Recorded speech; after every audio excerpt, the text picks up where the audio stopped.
नमस्कार दोस्तों, नेहा की चैनल में आप सभी का स्वागत है। आज की कहानी है माँ का हक। अभी सारिका रसोई में विवेक का नाश्ता और दफ्तर ले जाने का टिफिन तैयार कर रही थी कि अचानक सासू माँ बिमला की आवाज़ आ गई। अरे बहू, लल्ला उठ गया है और रो रहा है, लगता है भूखा है।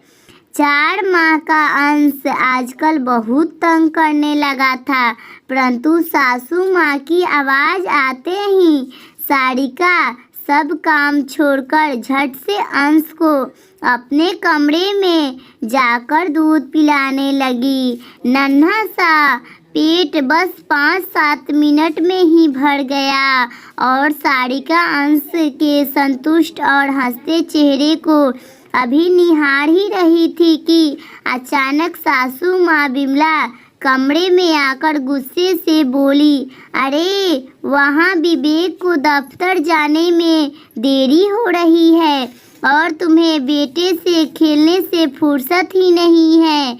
लाओ इसको मुझे दो और विवेक को ढंग से दफ्तर भेजो।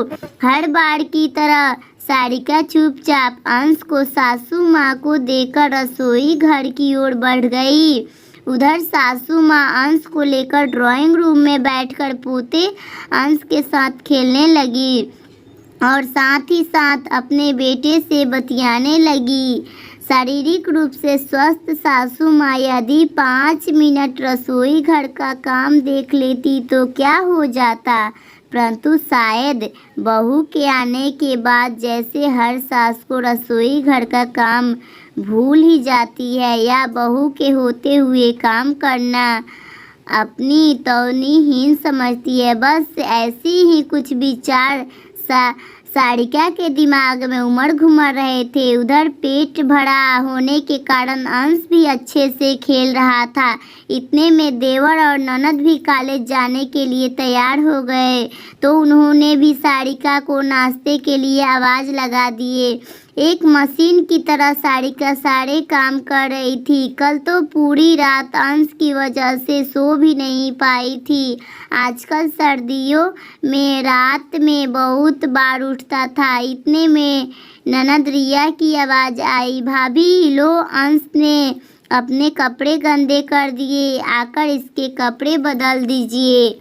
बस मम्मी जी का और अपना पराठा सेक कर आती हूँ, रिया कहते हुए सारिका ने और जल्दी जल्दी हाथ चलाने शुरू किए। अरे बहू, अब आ भी जा, गुस्से से बिमला जी बोली। सासू माँ का पराठा बनाकर अपना पराठा बिना बनाए सारिका ने सासू माँ को नाश्ता पकड़ाया और अंश को उठाकर गुस्लखाने की ओर भागी। उधर बिमला जी आराम से टीवी चलाकर गर्मा गर्म नाश्ता करने में लगी और दोनों बच्चे भी कॉलेज को निकल गए। अंश के कपड़े बदले ही थे कि उसे फिर से भूख लग आई थी। रसोई घर से अपनी ठंडी चाय और 2 बिस्कुट लेकर सारिका अंश को दूध पिलाने लगी। अब उसमें अपने लिए नाश्ता बनाने का हिम्मत नहीं थी। देखते ही देखते आजकल कब 10 बज जाते थे पता ही नहीं चलता था। अंश जैसे ही सोया सारिका ने इत्मीनान की सांस ली और इतने में काम वाली ने आकर घंटी बजा दी।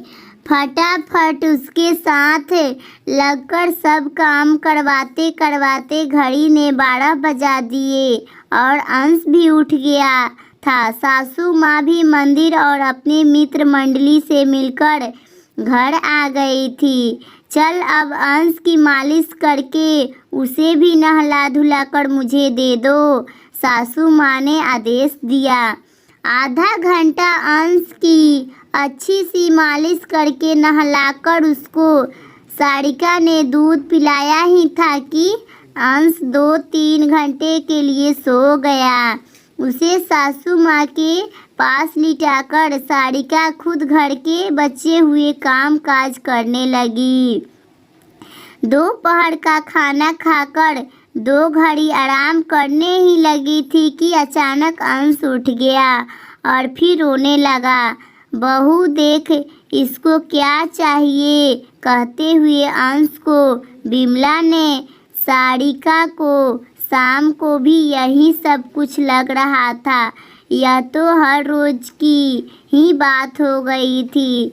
जब अंश खेलता या हंसता तो तुरंत उसकी गोद में से लेकर परिवार के सभी जन उसको खिलाने लगते, परंतु उसके रोते ही तुरंत अंश को सारिका की गोद में पकड़ा दिया जाता था। रात को जब सब खाना खा रहे थे तो अचानक अंश रो पड़ा। विवेक ने सारिका को उसको थमाते हुए कहा, इसको संभालो, हम लोग आराम से खाना खा लें। आज सारिका के सब्र का बांध टूट गया। 4 महीने से यह सब कुछ चुपचाप देख रही थी। गुस्से में बोली, एक बात बताइए, क्या सिर्फ रोते हुए बच्चे पर ही माँ का हक होता है? जब अंश खेलने के मूड में होता है तो उस समय मैं रसोई घर में सब की फरमाइश पूरी करती हूँ, और जैसे ही यह रोने लगता है तो इसको मेरी गोद में थमा दिया जाता है। आखिर मुझे भी तो मेरे बच्चे के साथ खेलने का मन करता है। ऐसा कब तक चलेगा? मैं सोच रही हूँ कि कुछ दिन के लिए माँ के घर रहकर आती हूँ, क्योंकि यहाँ पर तो मुझे मेरे बच्चे के साथ समय बिताने का मौका नहीं मिलता और उसके बचपन को भी जी नहीं। सारिका की बात ने विवेक को भी हिलाकर रख दिया था और बिमला जी की भी आंखें नीची थी। मन ही मन सोच रही थी कि बहू कह तो ठीक रही है, इसलिए पहली बार उन्होंने बहू का कोई विरोध नहीं किया। सारिका नम आँखों से अंश को लिए उठकर चुपचाप अपने कमरे में चली गई। आज सारिका का सवाल बिमला और विवेक को पहली बार निरुत्तर कर गया। Thank you so much guys. Please like और सब्सक्राइब कीजिए मेरे चैनल को। Thank you guys, thank you so much. Video पसंद आए तो लाइक और सब्सक्राइब कीजिएगा मेरे चैनल को। ऐसे ही वीडियो देखने के लिए बेल आइकन दबाना ना भूलें, ताकि सबसे पहले आप लोगों के पास मेरा वीडियो जाए।